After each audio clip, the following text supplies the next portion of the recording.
Yesterday afternoon, this country was reminded of the heightened and dynamic threat environment the United States Secret Service and its protectees face on a daily basis.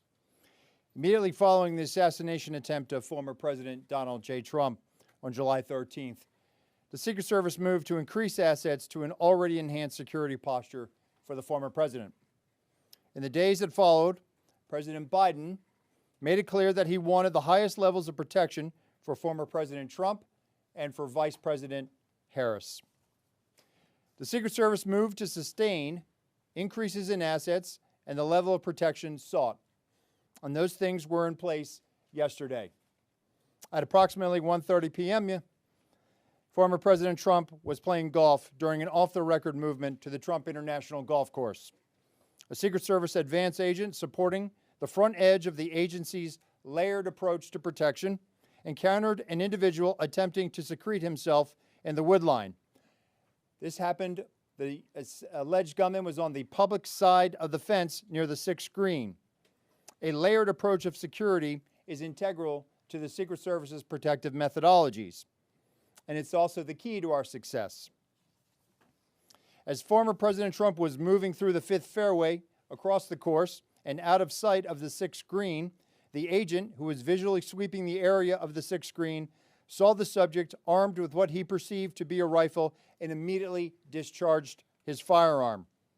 The subject, who did not have line of sight to the former president, fled the scene. He did not fire or get off any shots at our agent.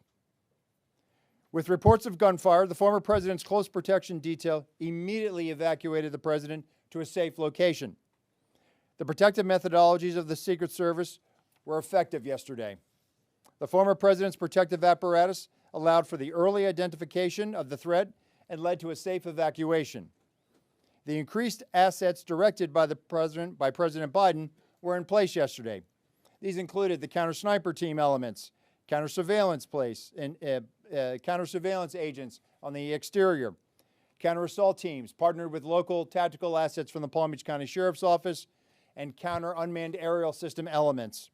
All of these entities were present yesterday.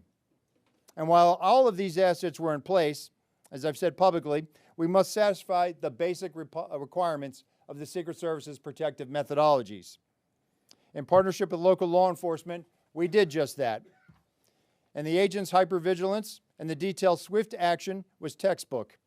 And I commend them and our partners for an exemplary response in keeping former President Trump safe.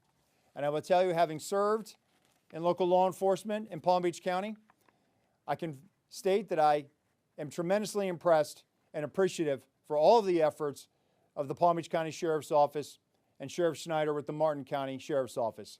But what was critical to this was the quick reaction, the response, the hypervigilance of the men and women of the United States Secret Service, who since July 13th have been rising to meet an unprecedented and hyper-dynamic threat environment.